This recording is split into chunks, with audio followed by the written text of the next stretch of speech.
Hello everyone, welcome to our channel Law and Knowledge. I would like to request to please like and subscribe our channel, and you can follow us on Instagram and Telegram. The link is given below. Today we will discuss chapter 2 of Indian Evidence Act 1872, that is relevancy of fact, which is from section 5 to section 55. Today we will discuss from section 5 to section 10. Section 5. Section 5 deals with evidence may be given of fact in issue and relevant fact, which state that relevancy may be given in any suit or proceedings of the existence or non-existence of fact in issue and of such other fact as are hereafter declared to be relevant and of no other.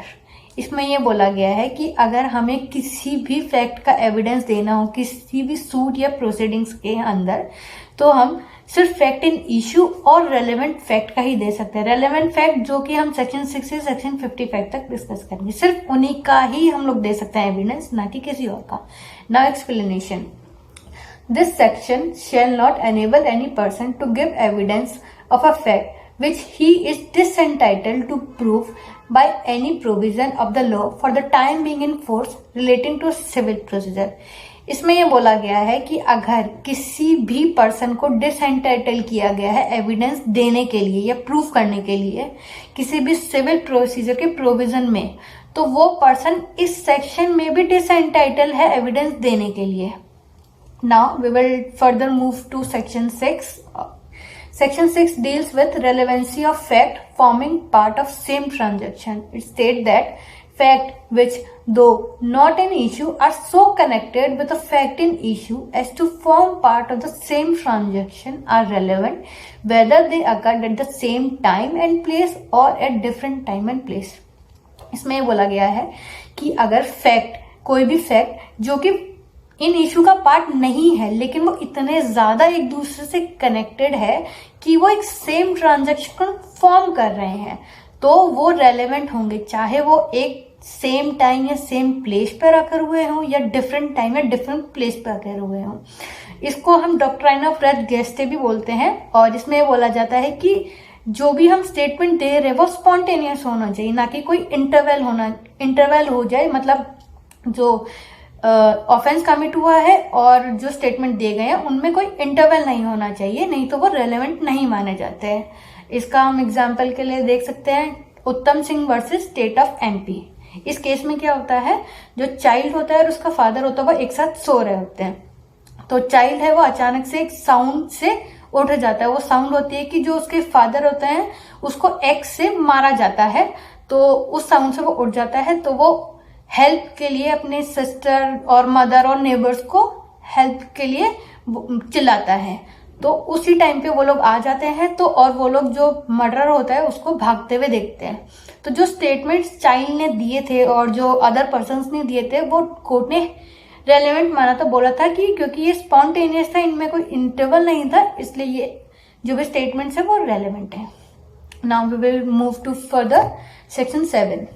Fact which are the occasion, cause or effect of fact in issue, which state that fact which are the occasion, cause or effect, immediate or otherwise, of relevant fact or fact in issue, or which constitute the state of thing under which they happened or which offered an opportunity for their occurrence or transaction are relevant.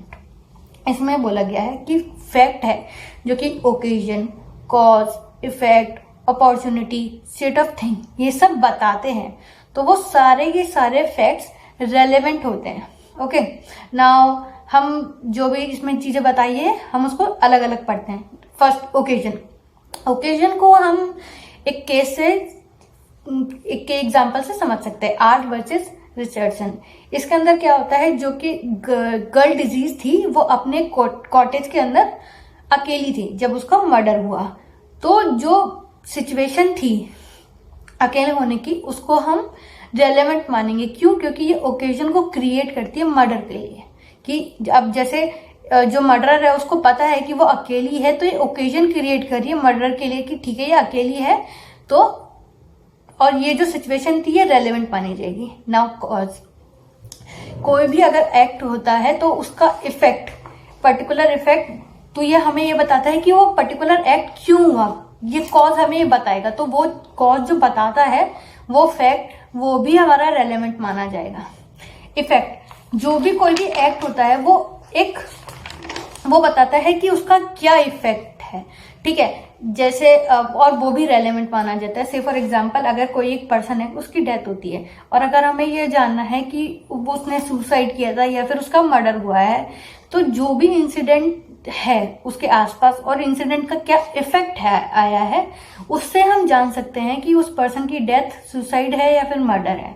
तो ये effect जो हुआ है वो भी हमारे लिए बहुत जरूरी है और रेलेवेंट है।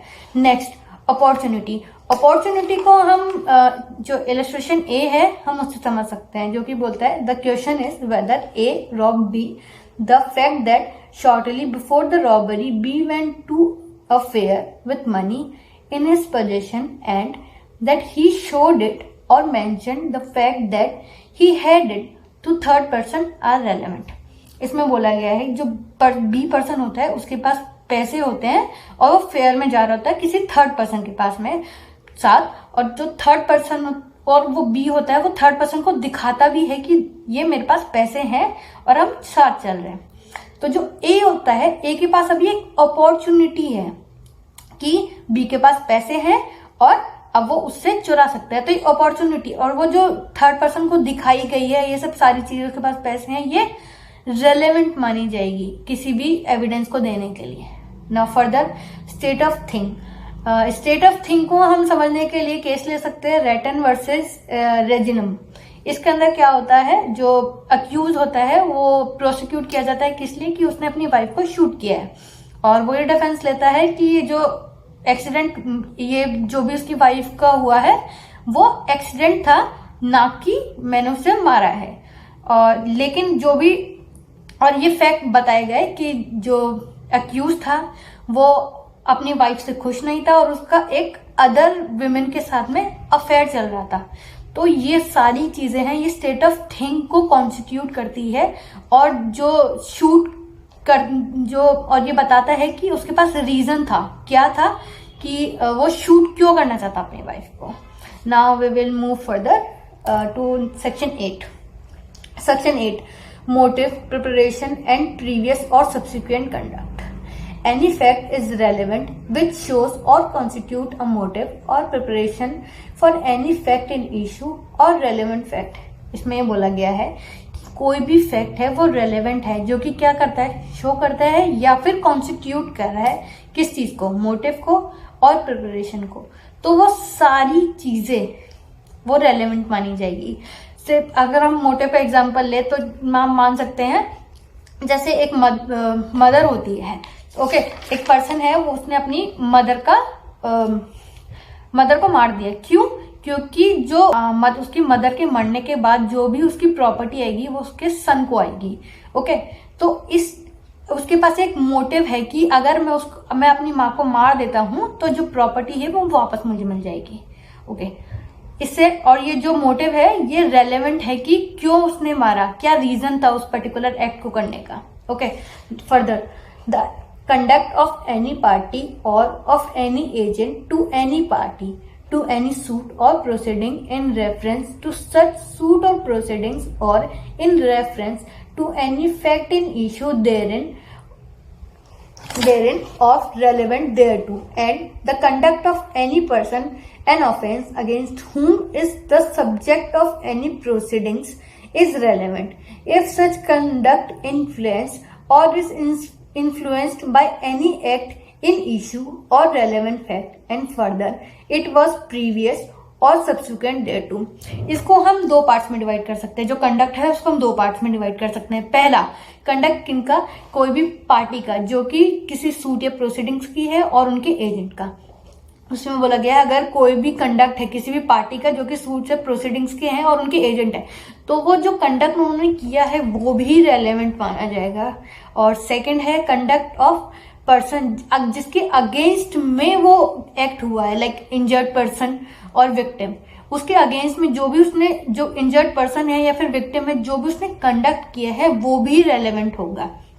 और ये भी बोला गया है जो कंडक्ट है वो नेसेसरी है कि या तो वो खुद फैक्ट को इन्फ्लुएंस करता है या फिर उससे इन्फ्लुएंस होता है, तो ही वो तभी वो कंडक्ट है वो रेलेवेंट माना जाएगा। Okay, now explanation 1। Explanation 1, the word conduct in this section does not include statement unless those statement accompany or explain act other than statement, but this explanation is not to affect the relevancy of statement under any other section of this act। Explanation 1 ये बोलता है कि जो conduct है हम उसमें generally statements include नहीं करते हैं, लेकिन अगर स्टेटमेंट्स क्या कर रहे हो, एक्सप्लेन कर रहे हो, कंपनी कर रहे हो कोई अदर एक्ट है अदर देन स्टेटमेंट्स को, तो हम उसको कंडक्ट में मानेंगे। और ये बोलती है एक्सप्लेनेशन, ये भी बोलता है कि अगर किसी भी कोई और सेक्शन के अंदर अगर रेलेवेंसी ऑफ स्टेटमेंट दे रखा है तो उसको ये एक्सप्लेनेशन इफेक्ट नहीं करता है। Okay, now further explanation 2, when the conduct of any person is relevant, any statement made to him or in his presence and hearing which affects such conduct is relevant। इसमें बोला गया है कि अगर कोई भी पर्सन की कंडक्ट को हम रेलेवेंट मानते हैं तो उसके सामने अगर कोई भी स्टेटमेंट मेड किए गए हों या फिर उसकी प्रेजेंस में बोले गए हों या फिर उसने सुने हों और वो स्टेटमेंट्स हैं वो अफेक्ट कर रहे हो उसके कंडक्ट को, तो भी वो रेलेवेंट होंगे। Okay, now we will move further to section 9. Section 9, fact necessary to explain or introduce relevant fact. It said that fact necessary to explain or introduce a fact in issue or relevant fact or with support or rebut and inferences suggested by a fact in issue or relevant fact or which establish the identity of anything or person whose identity is relevant or fix the time or place at which any fact in issue or relevant fact happened or which shows the relation of the parties by whom any such fact are transacted are relevant in so far as they are necessary for that purpose। इसमें बोला गया है कि सारे के सारे facts जो कि क्या कर रहे हो, एक्सप्लेन करो या फिर इंट्रोड्यूस कर रहे हो फैक्ट इन इशू को, रेलेवेंट फैक्ट को। दूसरा, फैक्ट्स जो कि क्या कर रहे हो, जो कि स्टैब्लिश कर रहे हो आइडेंटिटी भी किसी भी चीज की या फिर किसी भी पर्सन की। दूसरा, फैक्ट किसी भी इन्फ्रेंसेस को या तो सपोर्ट कर रहे हो या फिर उनको रिवर्ट कर रहे हो। चौथा, फैक्ट जो कि क्या कर रहे हो, स्टैब्लिश कर रहे हो किसी भी टाइम, फिक्स टाइम को या फिर प्लेस को। नेक्स्ट, फैक्ट्स जो कि रिलेशन ऑफ पार्टीज को शो कर रहे हो, वो सारे के सारे फैक्ट्स भी रेलेवेंट माने जाएंगे। ओके, सेक्शन 9 आइडेंटिफिकेशन परेड की भी बात करता है। आइडेंटिफिकेशन परेड क्या होता है, इसमें होता है कि जो सेम फिजिक के पर्सन्स होते हैं उनको एक लाइन में खड़ा किया जाता है और जो विक्टिम होती है या फिर विटनेस होते हैं उनको बोला जाता है कि आप इन सब में से आइडेंटिफाई करो अक्यूज्ड को, और इस पूरे प्रोसीजर को हम आइडेंटिफिकेशन परेड बोलते हैं। और अगर ये मजिस्ट्रेट के सामने होती है तो ये ज्यादा रेलेवेंट मानी जाती है। Okay, now next we will move further to section 10।